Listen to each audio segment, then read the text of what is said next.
everybody and welcome to number 27. I'm Jack and this is Fredo, my Alfa 147 GTA. Is it the engine on this that just overrides everything, or is it going to be the chassis on the Peugeot that's going to win me over?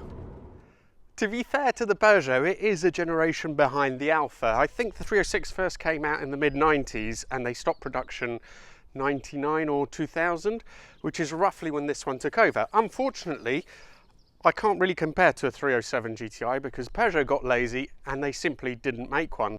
Now there's a few interesting differences between these two cars. The first is that the 306 weighs just 1200 kilos, the GTI 6 does, so it's slightly heavier than the normal GTI.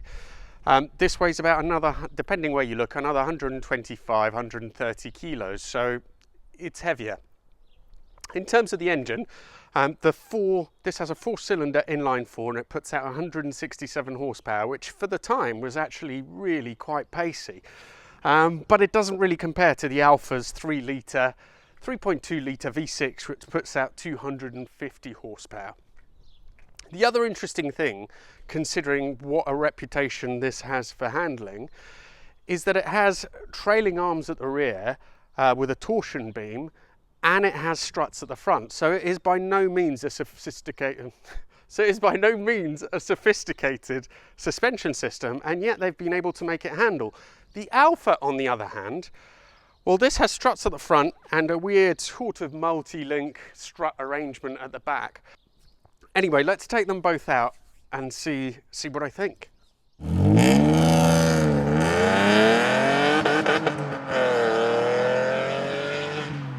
I've had this car for about 9 months now, 10 months, something like that, and I really do like it a lot, and I like it for a few reasons really. The engine is absolutely astounding and there's no point going on and on about that. It's just an amazing engine, I absolutely love it. But on top of that, I like the way it looks, and the steering is really super quick for a hatch. It has good feel, it's got good precision, and it makes it a really fun car to drive. However, the chassis, I'm sorry, but it is absolute rubbish. The standard cars have quite soft suspension, which is great if you're just touring around. But if you're actually scratching or pushing it, you'll, on any road which is vaguely bumpy, you will immediately hit the bump stops, which just puts an end to the fun really. This particular car has coilovers, so it's much better on that side, but the flip side is that it just doesn't work very well over bumps, and by that I don't mean that it's too stiff. I don't mind a car which is stiff and well damped, but you can feel on this that it's just not working over the bumps.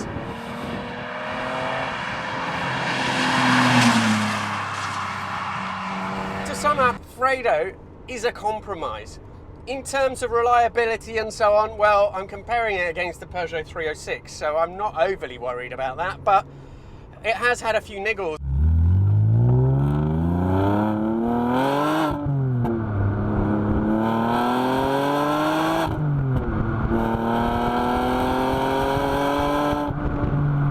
The thing is though, what other hatch could you get that sounds like this?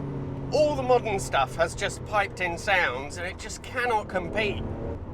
I'm not sure what my sort of work situation will be going forward, and I'm just wondering whether it might be more wise to have something which is less expensive to run. And for a hatch, this really is expensive to run. A belt service is going to cost you about £1,000. It is so much fun. So belt service is going to cost you about £1,000. Things like suspension bushers, particularly at the front, they're like consumables. You just have to replace them regularly because it's a big heavy engine at the front and, you know, they just tend to go. Same goes with tyres and so on. And obviously there's the reliability factor, the fact that you will get little niggles coming up every now and again. It's pretty thirsty on petrol, it's not cheap to insure. Hence why I am thinking about 306 GTI 6.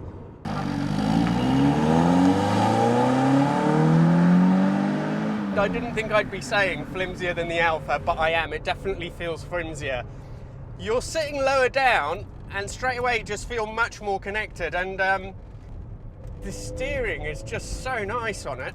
It's more progressive than on the Alfa. It's not as fast, but it's got more weight and it actually feels more natural.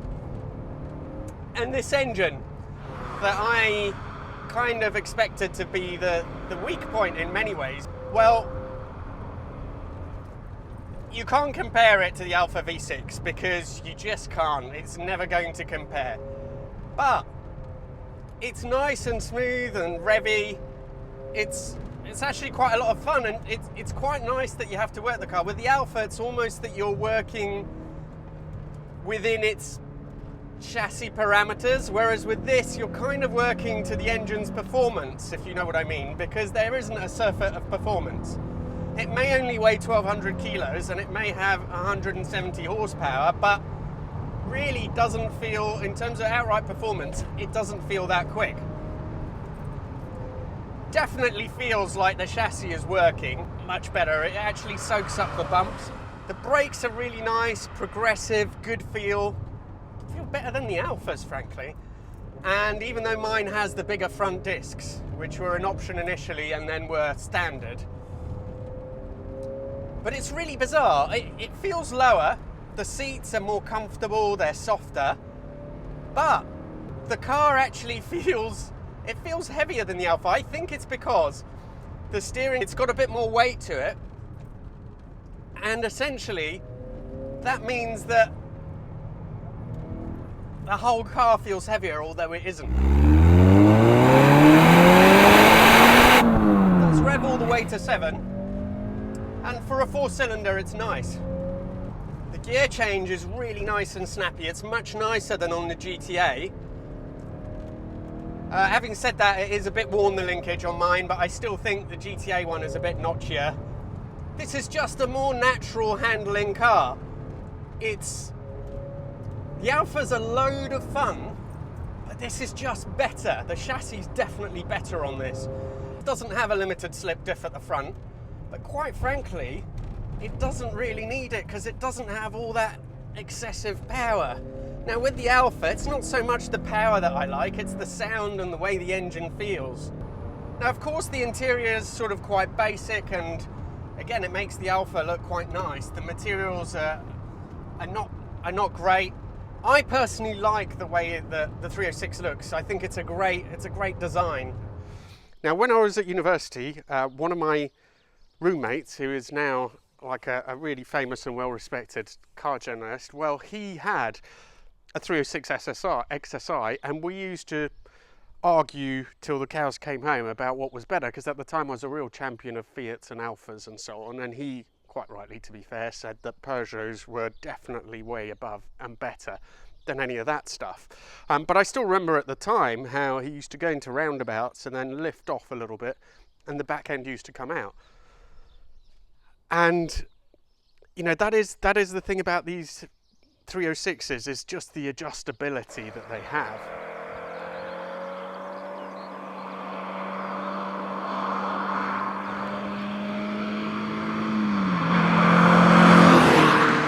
See, when this goes round a corner, you feel like it's not going to be completely put off course by bumps. Like the Alfa, on the other hand, you go round the corner and you can feel it skipping off course slightly. In a way, that makes it has its own kind of fun because of it.